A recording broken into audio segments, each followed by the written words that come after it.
I was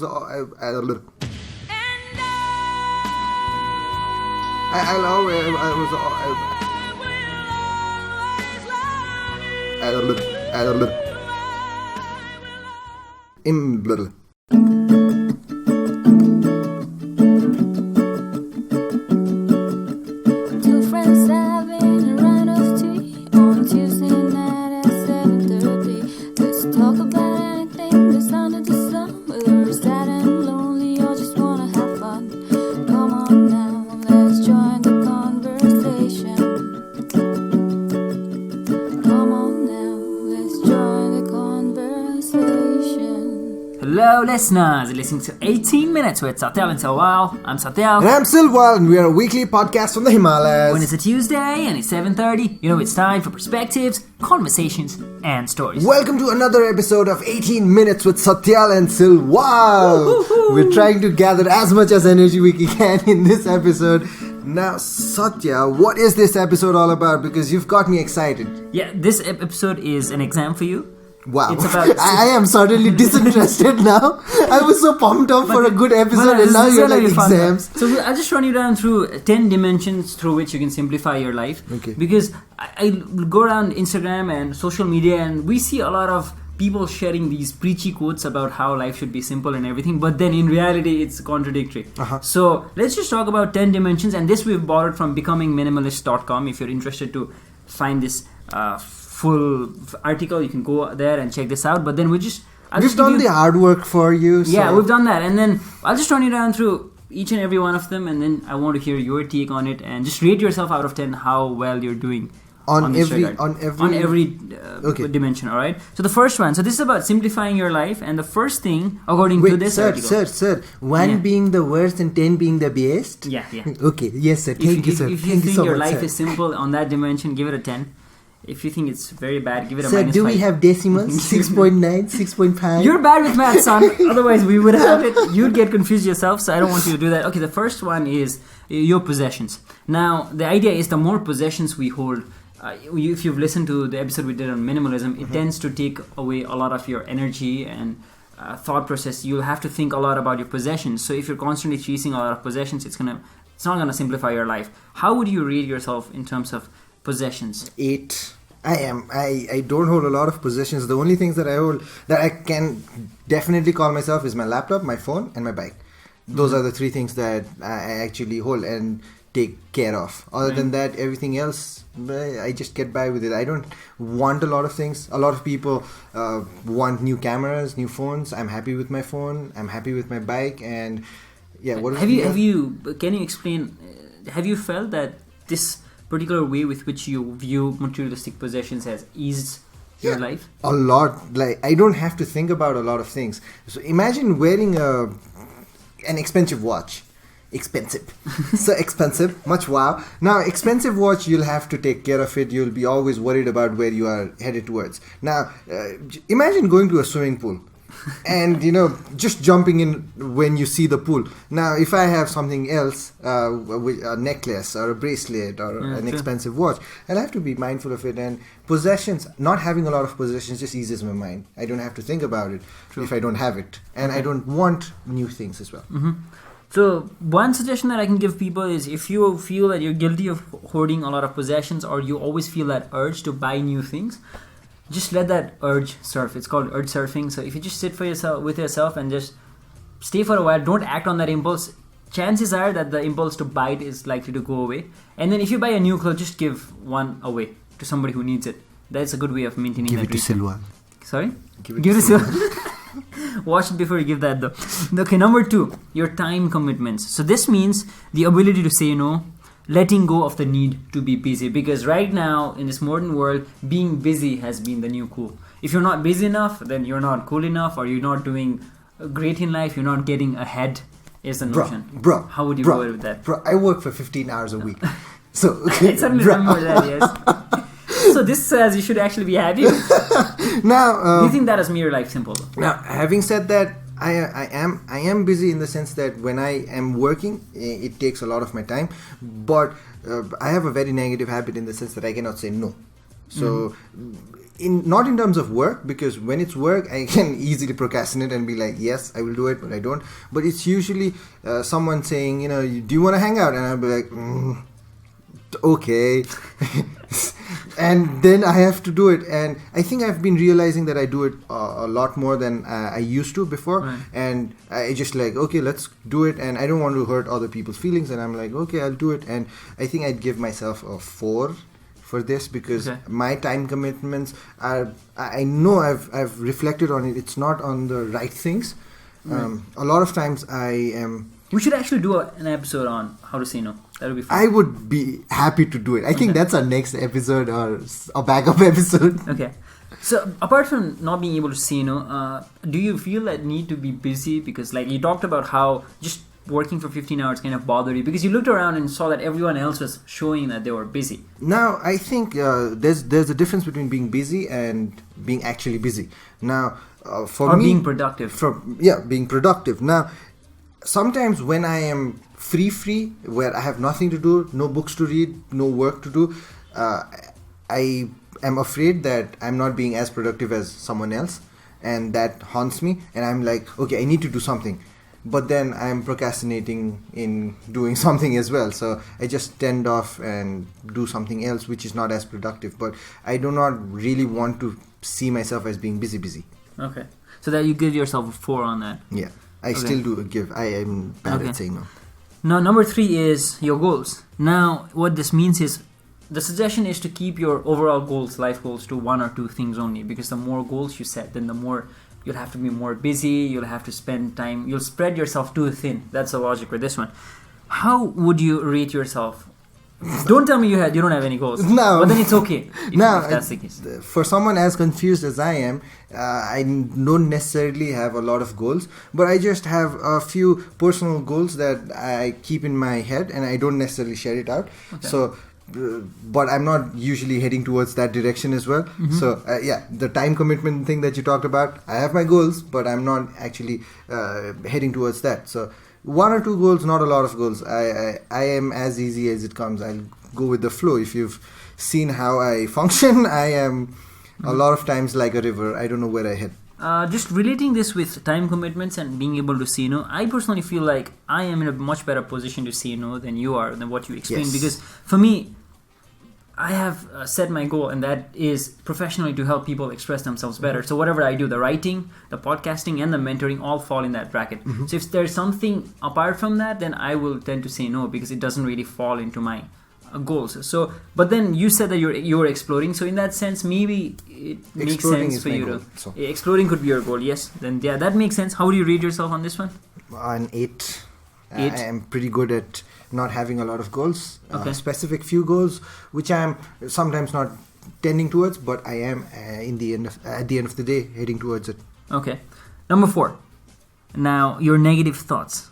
So, getting stuck in the past, or being too anxious about the future, holding resentments, not being able to forgive or ask for forgiveness. How would you rate yourself on this one? Negative thought, basically. I don't have a lot of negative thoughts. I think, and I make a bold claim where I say I'm one of the most positive people that I can ever find. I am by nature very optimistic, so everything that happens to me, I tend to see the light at the end of the tunnel, after every tunnel. So that makes me a lot happier in life, knowing that everything that has happened for a reason, and it will lead me towards something different. Not necessarily better, but something different. Okay. And sometimes it might not be good, but again, this is a journey, and I don't necessarily stick towards thinking about negative thoughts. And because I want to spread positivity all around, having negative thoughts to myself would be harmful for everyone around me. So I would want to be that beacon of light where I try to spread that positivity around. Yeah, true. He is doing that, in fact. If you've listened to the 58th Tuesday, he talks about cups and cakes. Cups and talks. He still hasn't listened to my show. I'm sorry. Cups and cakes. But by the way, it's a nice name. I could have used that. I heard this somewhere. That's why I got influenced. Okay. Anyway, so he's doing that. He's spreading positivity around. So kudos. Maybe you'll help people simplify their life with that show. I hope so. I'll try to ask them to listen to this show. Okay. Double promotion everywhere. Number 5, halfway through there, your debt. So debt, when you think of debt, yes, you tend to think of money, but they're not necessarily money. Mm-hmm. If you've been going around asking a lot of favors to other people, then that, in turn puts you under a lot of debt to say yes to whatever they ask in return later on. So how would you fare in terms of this? I am very good at it. I don't ask a lot of things from a lot of people, or I don't necessarily want them, because if you know me, I always look in terms of leverage. If I want someone to do something for them, I am immediately expecting them wanting something back from me. So I don't want that hassle. So I'm like, I will try to do it by myself. If I miserably fail, then I'll be like, Satyal, come help me out. Other than that, I don't think I really have that going where I have debt. I don't have a lot of debt. In terms of money, how would you fare? I'm not asking you how much debt you have, but then... Zero, man. I am like the most zero person these days. Like a year ago, I had some debt where I needed to travel. He had to do it because on the first day of the trek, he lost 15k. And then he had to get into debt because otherwise he'd have to come back home. We're just starting the trip, right? ABC trek, I had to borrow money. And Rivas, thank you so much for... Pretty unfortunate, yeah. But then, so if you don't have money, then you'd postpone all your travels and everything because you don't want to get into debt to have fun.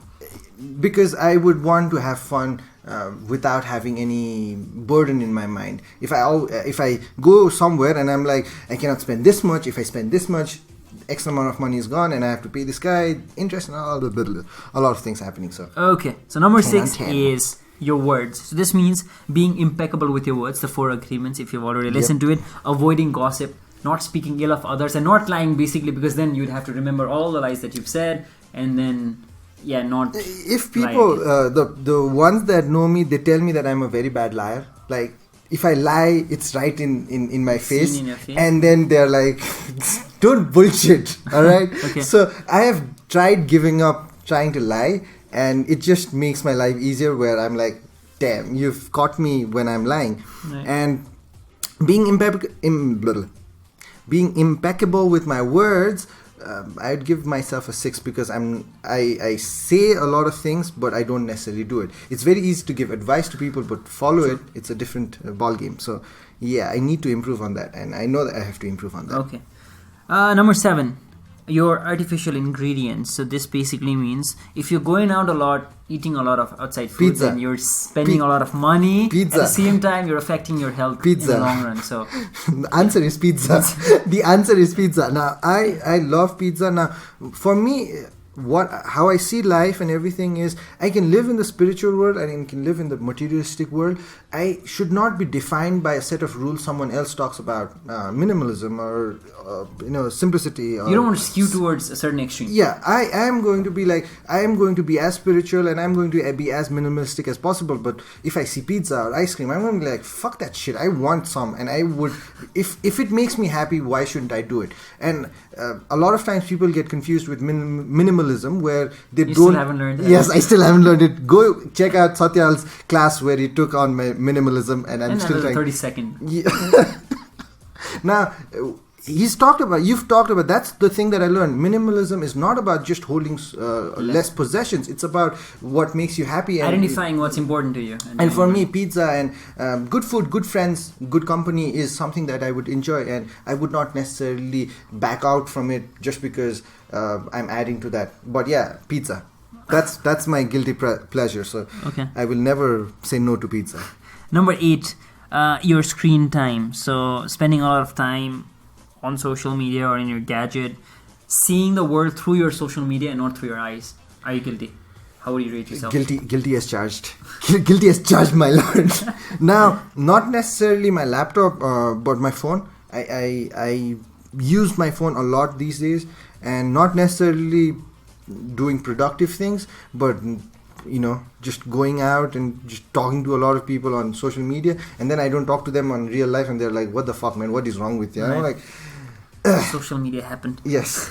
But then this means not just using social media for something productive, but actually taking a pause, taking a break after a hectic day, not having to scroll through Instagram the moment you're in bed, Yep. but actually taking that moment to yourself. So that would be your That's why screen time. I am in the middle of these two worlds where I can go out, be in my own zone and not give a fuck about anything else, and then I can come back and check everyone's Insta feed and be like, okay, that's a nice picture, that's a nice butt.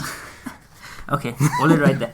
Number 9, your connections to the world. So what this says is we have a lot of connections on Facebook or on Instagram, but then how many of those cultivate into a meaningful relationship? So there's a difference between feeling important, where you have a lot of notifications, people coming to talk to you, but at the same time achieving importance, where you're actually doing something that's meaningful to you. So how do you rate yourself in this one? I think I've realized something that I don't have a lot of friends on Facebook as other people do. Like my father has around 3,500 friends. Get some guests for the podcast. My dad has more friends than I do. Uncle Namaste. How lame is that for me, right? But I've never looked into Facebook and be like, okay, I've gotten 300 likes or 500 likes, and that accumulates to me having a happy life. But more in terms of I have personal relationships that has grown over Facebook and Instagram and these social medias that I use, where these are particular people who've added value towards my life, and I'd give myself a 7 for that. Okay, so the last one, I think you're going to fare very badly in this one. You're multitasking. Oh, that shit. means not being in the present moment, using your phone a lot, or doing multiple things at once, and just overwhelming yourself with a lot of things to do at once. I'm always 20 seconds into the future and 2 minutes in the past. I will tell you why, because being in the moment, being in the present moment, I have to be in the mountains to do that. When I'm out there in nature and when I'm in the mountains, I can be completely free of everything, and I feel I am in the moment. But in Kathmandu, it's a very hectic, laborsome day, and I'm going through a lot of things, and I'm thinking about, okay, what's the next thing that I have to do, and then I'm like, okay, what was the thing that I did a few minutes ago? So I pair myself at 2 or a 3. But it's with people, some special moments with people. I always have this thing in my head where I talk to myself. If it's an important thing, I just be like, hey Ashish, I just want you to remember this moment, and the future you is going to look back, and I'm going to say hello to you from the past, and I'm going to be like, did you remember this moment? And sometimes it's a sad moment, it's a happy moment, and it just makes me mindful that the thing that just occurred made me feel something. So okay. So overall, how do you think you fared? Because we're coming to the end of the podcast and we're done with the 10 points. Well, it just reminds me or makes me mindful about a lot of things that I have to improve. Mm-hmm. There are certain things that has gone right for me and that I'm doing good, but the screen time, the multitasking. One episode we have to do on how to say no. How to say no, because I Let's give us need to good learn content. how to say no. Now, these are the things that I need to improve on, and it just makes me, okay, so these are the things that I need to reflect upon and try to make myself a little better on these terms. Okay. So yeah, that was an episode on Simplify Your Life. Those are like 10 dimensions. It's something that I have been doing for the past 1 year probably, and I'd have to say that it requires constant review. You cannot just say my life is simple now and then the clutter starts coming back. So it's something that requires continual updating and reviewing. So if you're interested in this, I will link you with this article, and I'd also recommend a book called Simplify Your Life by Elaine St. James. That's a wonderful book. You can try that out if you feel like you're overwhelmed and you don't have time for yourself. Other people are asking a lot of things from you. It's taking a toll on you. And basically just to simplify your life. Alright, so we'll be back again next Tuesday at 7:30 p.m. And one last thing. It's never too late to start.